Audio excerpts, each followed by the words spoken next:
किसी गांव में एक साधु रहा करता था। वह जब भी नाचता था तभी बारिश होती थी।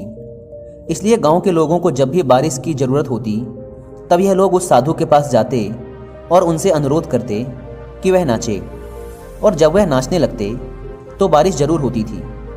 कुछ दिनों बाद 4 लड़के शहर से गांव में घूमने आए। जब उन्हें यह बात पता चली कि किसी साधु के नाचने से बारिश होती है तो उन्हें यकीन नहीं हुआ।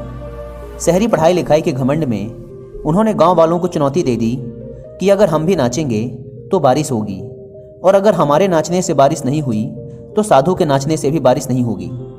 अगले दिन सुबह सुबह गांव वाले उन चारों लड़कों को लेकर साधु के कुटिया के पास पहुंचे। गांव वालों ने साधु को सारी बात बताई। फिर उन लड़कों ने नाचना शुरू किया। पहले लड़के ने नाचना शुरू किया। आधा घंटा बीत गया। फिर पहला लड़का थक कर बैठ गया, पर बादल नहीं दिखे। कुछ देर बाद दूसरे लड़के ने नाचना शुरू किया और 1 घंटे बीतते बीतते वह भी थक कर बैठ गया। बाकी दोनों लड़कों ने भी ऐसा ही किया, पर बारिश नहीं हुई। अब साधु की बारी थी। उसने नाचना शुरू किया। 1 घंटा बीत गया, पर बारिश नहीं हुई। साधु फिर भी नहीं रुका, वह नाचता ही रहा। नाचते नाचते 2 घंटे बीत गए, पर बारिश नहीं हुई।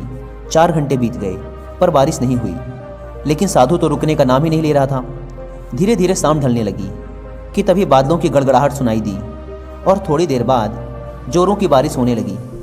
यह देखकर चारों लड़के दंग रह गए और तुरंत साधु से क्षमा मांगी।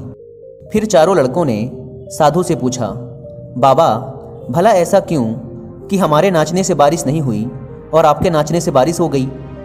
साधु ने उत्तर दिया, जब मैं नाचता हूँ तो 2 बातों का ध्यान रखता हूँ। पहली बात तो मैं यह सोचता हूँ कि अगर मैं नाचूंगा तो बारिश को होना ही पड़ेगा, और दूसरी यह कि मैं तब तक नाचूंगा जब तक कि बारिश ना हो जाए। सफलता पाने वाले में भी यही गुण विद्यमान होता है।